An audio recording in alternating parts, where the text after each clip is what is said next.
నమస్తే ఫ్రెండ్స్. నిన్న ఎన్టీఆర్ గారి సినిమా బర్త్డే సందర్భంగా టీజర్ వార్ 2 వచ్చింది. 60% అభిమానులు కొంచెం డిసప్పాయింట్గానే ఉన్నారు. అందులో నేను ఒకడిని. అయితే చాలామంది ఎన్టీఆర్ గారు రాంగ్ డెసిషన్ తీసుకున్నారని కొంతమంది అంటున్నారు. కొంతమంది ఆ బాలీవుడ్ వాళ్ళు కావాలని మన వాళ్ళని తొక్కుతున్నారని కొంతమంది అంటున్నారు. అసలు ఇందులో నిజాలు అబద్ధాలు కొంచెం పరిశీలిద్దాం. అంతవరకే, నేను పెద్ద ఎక్స్పెక్ట్ చేయను. అయితే ఎన్టీఆర్ గారిది ఎప్పటికీ రాంగ్ డెసిషన్ కాదు. ఎందుకు కాదంటున్నానంటే, ఇది మీకు చెప్పాలంటే RRRకి వెళ్ళిపోవాలి. RRR మీరు బాగా అబ్జర్వ్ చేస్తే ఎవరు కాదన్నా అవునన్నా అందులో హీరో మాత్రం రామ్ చరణ్ తేజ్ గారే. సినిమా చూసిన వెంటనే నాకు కలిగిన భావం అది.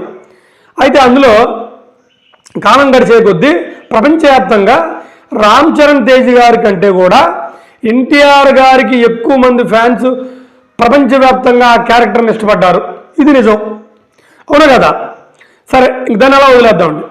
ఇప్పుడు కూడా సేమ్ ఈ RRR ఈ వార్ 2లో కూడా మెయిన్ హీరో మీకు ఏ డౌట్ అక్కర్లేదు, హృతిక్ రోషన్ గారు, గ్రీక్ గాడ్. మరి ఎన్టీఆర్ గారు ఏంటి? సెకండ్ హీరోనే. సెకండ్ హీరో అవని లేకపోతే విలన్ అవని సెకండ్ ఇంపార్టెన్స్ ఉన్న క్యారెక్టర్, ఓకేనా? మరి ఎన్టీఆర్ గారు ఎందుకు ఒప్పుకున్నారు? అక్కడ నేను చెబుతున్నాను, ఎన్టీఆర్ గారు తన హీరో క్యారెక్టర్ విలన్ క్యారెక్టర్ చూడలేదు. ఈ యాక్షన్కి స్కోప్ ఉందా లేదా మన RRR లెక్క ఆలోచించి సినిమా ఒప్పుకున్నాడు. అది పాయింట్. నెక్స్ట్కి వచ్చేద్దాం. పైగా ఎన్టీఆర్ గారికి ఒక ఫుల్ సినిమా తీస్తే 80 నుంచి 100 కోట్లు ఇస్తున్నారంట. మరి ఈ సినిమాకి ఒక్కదానికి 60 కోట్లు ఇచ్చారంట. 40 నిమిషాలు ఉన్న క్యారెక్టర్కి 60 కోట్లు ఇచ్చారు. పైగా ఈ యాక్షన్కి స్కోప్ ఉంది. ఒక హీరో ఒప్పుకోవడానికి అంతకంటే ఎక్కువ కారణాలు ఏం అక్కర్లేదు అనేది నా అభిప్రాయం. ఎన్టీఆర్ గారు ఈ యాక్షన్లో దుమ్ము దులిపేస్తాడు. ఓకే, ఇంకొదిలేండి. కొంతమంది ఏమంటున్నారంటే, ఆ పక్కన హృతిక్ రోషన్ గారు ఉన్నారు, ఆయన కండలు చూసావా బండల్లాగా ఉన్నాయి, ఆయన చూసావా కొండలాగా ఉంది అంటున్నారు. అవి బండలు అవ్వచ్చు, కొండలు అవ్వచ్చు. ఎన్టీఆర్ గారు గ్రానైట్లు అంటాడు, ఎన్టీఆర్ గారు బుల్లెట్లు అంటాడు.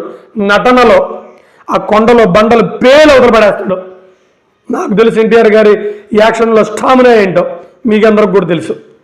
అందుకే ఆ పక్కన కొండలో బండలు ఉన్న ఎన్టీఆర్ గారు ఆలోచించాల, ఎక్కడుందో గ్రానైట్, ఎక్కడుందో బుల్లెట్ అనుకుని నటించాడు. అది నా పాయింట్ ఆఫ్ వ్యూ. ఇంకో పాయింట్ ఆఫ్ వ్యూకి వద్దాం.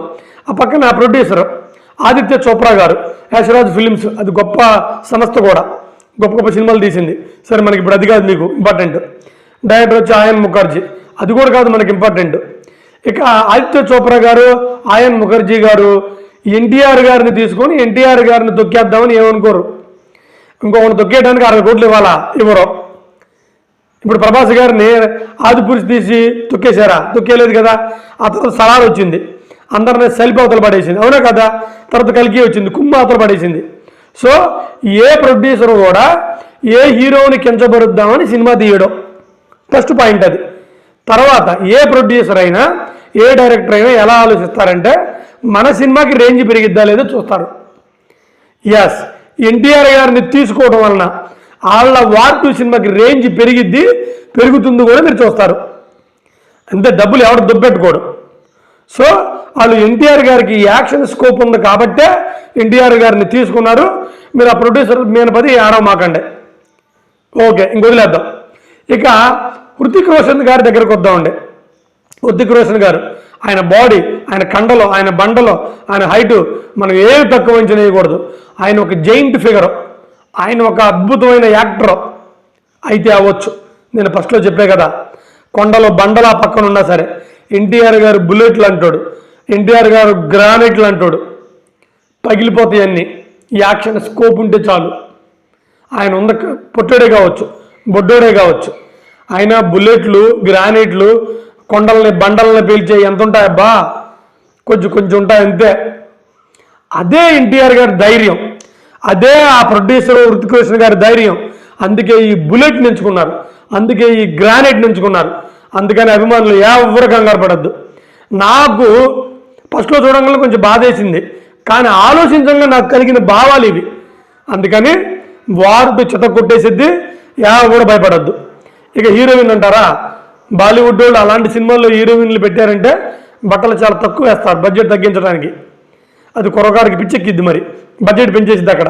ఎక్కడైతే బడ్జెట్ తగ్గిస్తారో హీరోయిన్కి బట్టలు తగ్గించి, అక్కడ అభిమానులు, ఫ్యాన్స్ అక్కడ కలెక్షన్ పెంచేస్తారనమాట. అది వాళ్ళకున్న స్ట్రాటజీ. మనం దాన్ని కాదనిలేం, అది కూడా ఉండాల్సిందే.